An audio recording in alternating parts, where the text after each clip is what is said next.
es la certeza de lo que no veo, pero la convicción de lo que espero.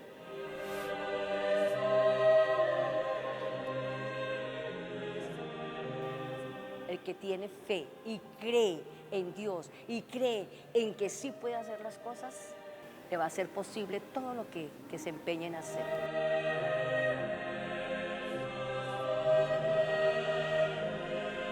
Si tuvieras fe como un granito de mostaza, tan chiquitita como un granito de mostaza, moverías montañas.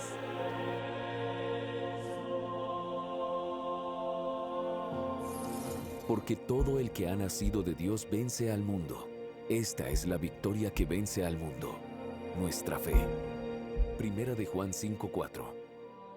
Sin un Dios al que temerle o el miedo a tomar decisiones por fuera de la tradición, eso nos pone en unas sensaciones y en unos lugares muy vulnerables o incómodos. Muy poca gente en el mundo es capaz de tomar decisiones por fuera de una religiosidad. Por eso el acto de creer es absolutamente personal en primer lugar, pero se convierte en un acto colectivo, comunitario, eclesial. Y en ese sentido no solo cree el individuo, sino que cree el cuerpo, cree la iglesia como cuerpo de creyentes. Estoy pensando en Dios, estoy pensando en su amor. Cree en el Señor Jesús, así tú y tu familia serán salvos. Hechos 16:31. Porque el creer en Dios es una decisión personal, es algo personal. El tener fe también es una decisión personal. Yo no puedo obligar a nadie, así sea mi hija, de que tiene que creer en Dios y que tiene que ir a misa. Uno puede no ser afecto a su familia, más aún rechazar a su familia, no querer tener papá ni mamá. Eso lo puede tener un muchacho o una muchacha en una experiencia, pero eso no quiere decir que su familia no exista y que no lo acoja.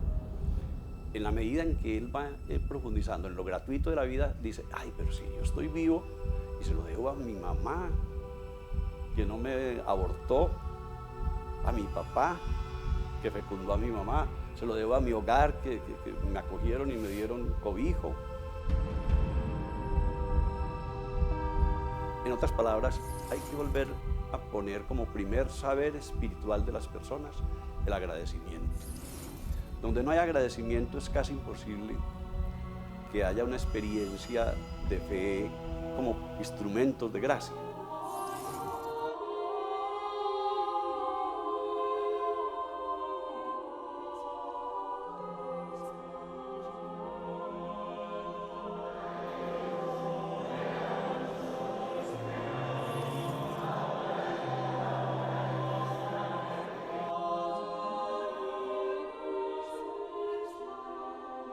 De ahí el hecho que dicen que la fe mueve montañas, ¿no? Entonces, la cimentación es el hogar, es la familia, que lo ha traído a uno desde muy pequeño. Primero, el tema del bautizo. Segundo, el tema de la comunión. Tercero, el tema de venir a misa los domingos. Estar uno guiado por una familia católica, desde luego.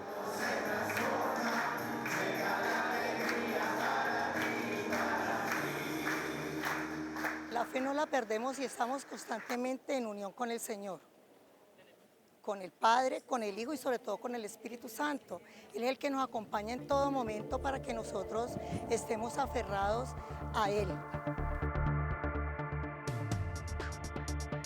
Yo más que la fe, la pérdida de la fe de sus, digamos, de sus feligreses y de quienes concurren a este tipo de rituales, yo lo que sí creo es que se ha perdido una gran credibilidad en términos de sus pastores, es decir, lo que se implica los curas hombres. Y es así por los casos de pederastia que han venido ocurriendo o que hemos venido más bien conociendo en los últimos años a través de las denuncias de la gente. Entonces yo creo que más que una pérdida de la fe, lo que sí hay es una pérdida de credibilidad en la institución como tal. Es casi que inseparable la fe de la cultura. Es decir, los creyentes somos seres humanos inmersos en la época, en el tiempo, en la cultura en la cual nacimos y en la cual hemos recibido la fe. Y hacer que la fe sea muy inculturada, es decir, que la fe responda también a la realidad de los hombres, de los seres humanos. En realidad, sin fe es imposible agradar a Dios, ya que cualquiera que se acerca a Dios tiene que creer que Él existe y que recompensa a quienes lo buscan. Hebreos 11:6. No, yo no creo posible la existencia de Dios. Para mí la verdad es improbable que exista una fuerza pues con tal magnitud y que en realidad no pueda hacer nada por las personas que están supuestamente siguiéndolo. En la fe no hay argumento. Cuando tú tienes fe, simplemente tienes fe. Entonces no puedes dar explicaciones de por qué tienes fe, por qué confías, por qué crees, por qué te arrodillas ante un ser superior.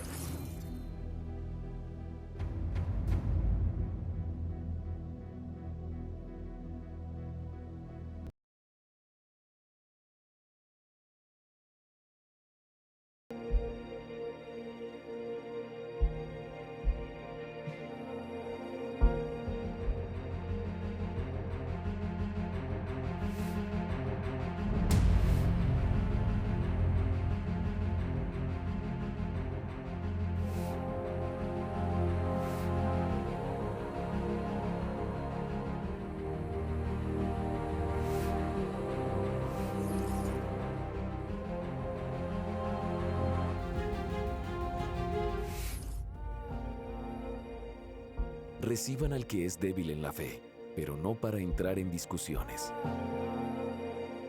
Romanos 14:1. No, yo no creo posible la existencia de Dios. Para mí la verdad es improbable que exista una fuerza pues con tal magnitud y que en realidad no pueda hacer nada por las personas que están supuestamente siguiéndolo. Para mí es muy difícil decir, sí, existe un Dios, pero pues que en realidad no ha hecho nada por su gente.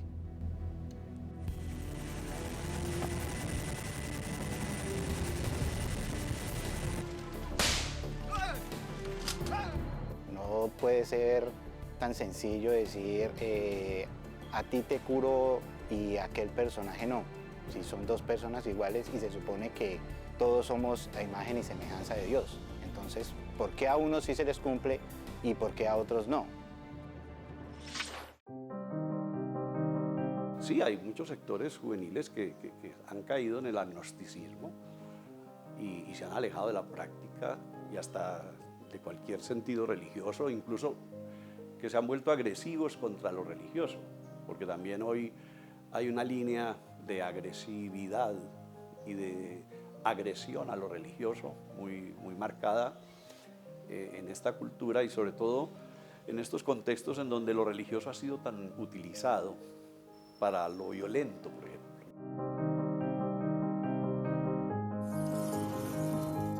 El ser humano es eros y tánatos y así nos vamos a mover siempre. Eso no lo va a cambiar ni la Iglesia Católica ni lo vamos a cambiar tan fácilmente. Tomamos partido por ciertas cosas, pero no somos capaces de mirar las realidades de manera integral. Para todos Jesús tiene un espacio y eso es lo que podemos llamar que lo primero de la fe es la misericordia.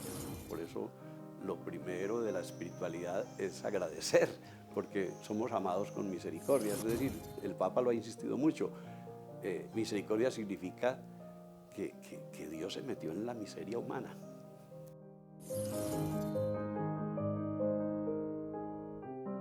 Expresa la compasión de Dios, es decir, Dios padece con el ser humano y el creyente tiene que entrar en esa dimensión de Dios compasivo, misericordioso, o no es creyente. Pues ya saben que la prueba de fe produce constancia. Santiago 1:3. Yo saqué de mi vocabulario la frase gracias a Dios. Siempre he dicho afortunadamente, porque para mí es más una fortuna que un agradecimiento a un ser que no sé cómo explicar si existe o no. Entonces tampoco me paso los días pensando, bueno, Dios existe, Dios no. Yo vivo y trabajo para bien. Esa no es la voluntad de Dios.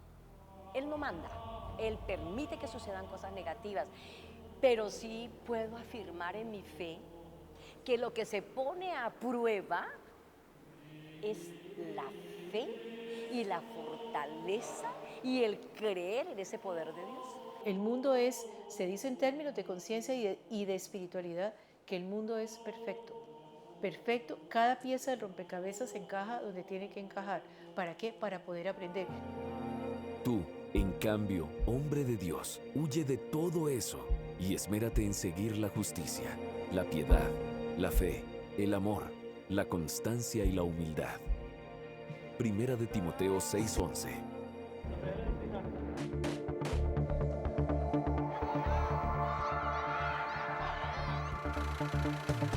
Lastimosamente, la ideología de la fuerza, las ideologías de la fuerza, tanto de izquierda, marxista, leninista, como de las derechas o de los pensamientos totalitarios, de las ideologías como la seguridad nacional, han logrado familiarizar al ser humano con la violencia, y es una herencia, digámoslo, ignominiosa que nos han dejado muchos enfoques políticos e ideológicos. Ese júbilo que muchos sintieron cuando mataron a Alfonso Cano y que el arzobispo pidió explicación y de alguna manera por qué no lo capturaron. Ese era ya una persona de 60 años, vieja, casi ciega, con unas gafas que no podía ver en la oscuridad y que termina siendo asesinado. Entonces, ¿y cuánta gente no disfrutó? Las mismas fuerzas militares, los medios de comunicación, hicieron una fiesta por el trofeo de guerra dado de baja, como se dice en el argot militar. Todo ser humano y todo cristiano, yo pienso que sí hemos fallado ahí. ¿En qué sentido?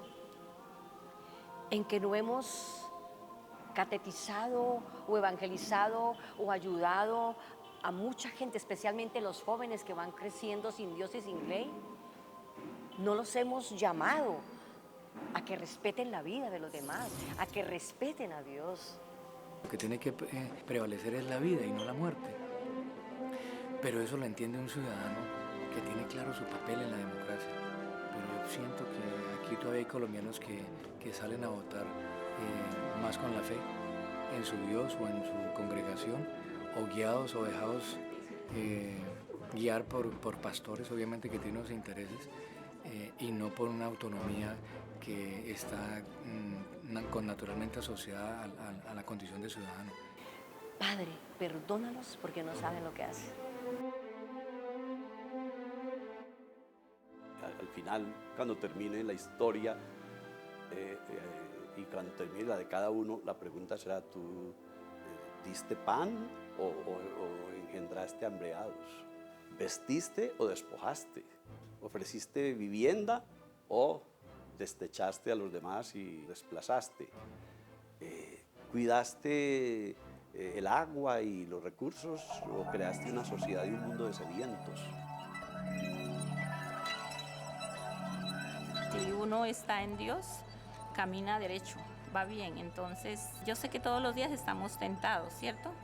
Muchas veces por malos pensamientos, pero uno, ya conociendo la palabra de Dios, aprende a querer a los demás y a perdonar. Es que no es fácil querer al amigo, sino al enemigo, que es lo que tenemos que luchar. Ese Dios es el que nos da todo, el creador, el que nos impulsa a actuar, el que nos lleva por el camino correcto hacia la santidad. Es creer firmemente en que sin Él no podemos vivir. Fe no solamente es creer en Dios, es creerle a Dios. ¿Y creerle en qué? Creerle en que cuando Él te dice que te ama es verdad. Creerle cuando Él te dice que está contigo es verdad. Creerle cuando Él te dice que tiene planes mejores para ti, eso es verdad. Entonces, muy fácil es creer en Dios. Hay gente, mucha gente cree en Dios, pero la verdadera fe consiste no solo en creer en Dios, es en creerle a Él.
tienes comportamientos equivocados, pero eres maravilloso.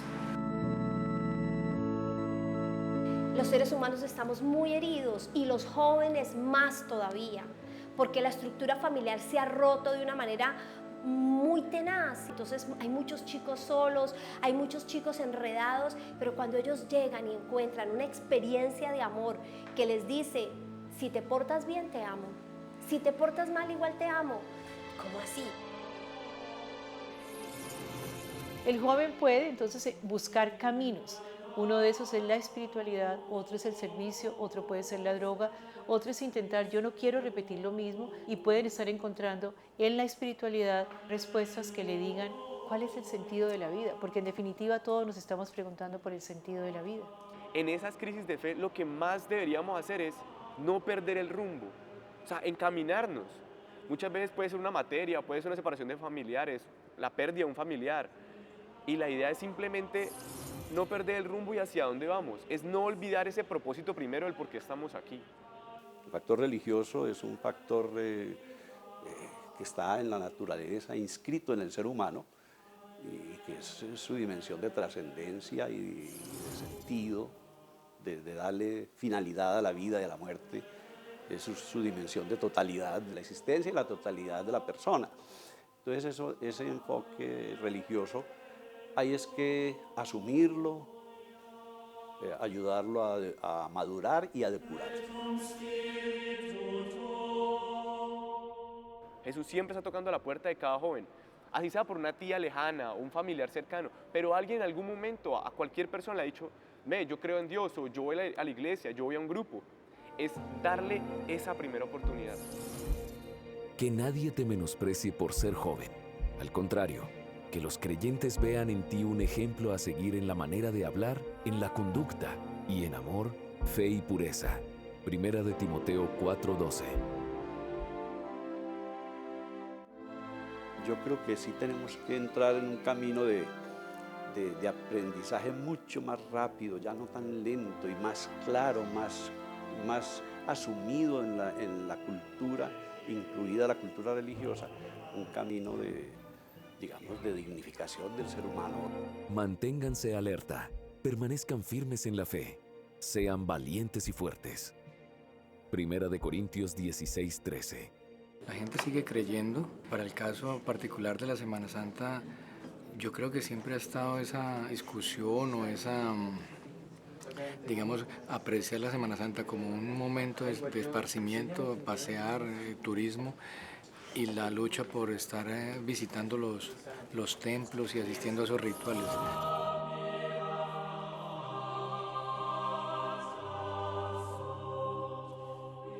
Esa disputa siempre ha sido histórica, culturalmente, está arraigado mucho en la necesidad de la gente de descansar. La gente hoy vive en unas carreras impresionantes y en unos niveles de estrés muy fuertes, que la Semana Santa también ha reñido con esos afanes y con esa necesidad de descansar y con la necesidad también de encontrarse con Dios o participar de esos festejos, así sea con un interés también meramente cultural o turístico, de ir a ver procesiones, pero sin estar articulado necesariamente a una reflexión sobre nuestro actuar en la sociedad. Vamos a bendecir al Señor, nosotros los hijos de Dios. Semana Santa es como para renovar la fe en Dios, renovar nuestros votos ante Él y lo católico que es una costumbre, ¿no? Yo creo que uno puede tener fe o uno puede tener certezas. Yo creo que la fe es creer lo que no vemos porque Dios lo ha revelado. Yo creo que las certezas son muy importantes de tener. Yo puedo tener fe en que Dios existe o puedo tener la certeza de que Dios existe. Cada persona es libre de escoger su orientación espiritual, su fe, en qué quiere creer y en qué no. A la gente se le olvida orar, o sea que se acaba la fe, se acaba la convicción, se acaba la certeza de Dios, se le acabó todo, porque hubo un momento de crisis. No, si es que la vida es eso, la vida hay momentos buenos y hay momentos malos. Y esa gracia pues se refiere tanto al contenido de la fe misma como al acto de creer. Así que la fe viene como resultado de oír el mensaje, y el mensaje que se oye es la palabra de Cristo. Romanos 10:17. Muchísimas gracias, Señor. Bueno, yo quisiera terminar con las palabras de Fátima, qué bonito, ¿no? Las que dijo el ángel de la paz en el 2016 a los niños de Fátima, los llamamos pastorcitos de Fátima. ¿Y por qué tanta gente sigue yendo a los santuarios y yendo a los templos y buscando la fe cristiana católica, a pesar de todas las cosas que hay hoy, el proselitismo? Dios mío, yo creo en ti, yo espero en ti, yo te amo. Te pido por los que no creen en ti, por los que no esperan en ti, por los que no te aman. Y yo creo que esa es una buena síntesis para este trabajo. Creer, esperar, amar.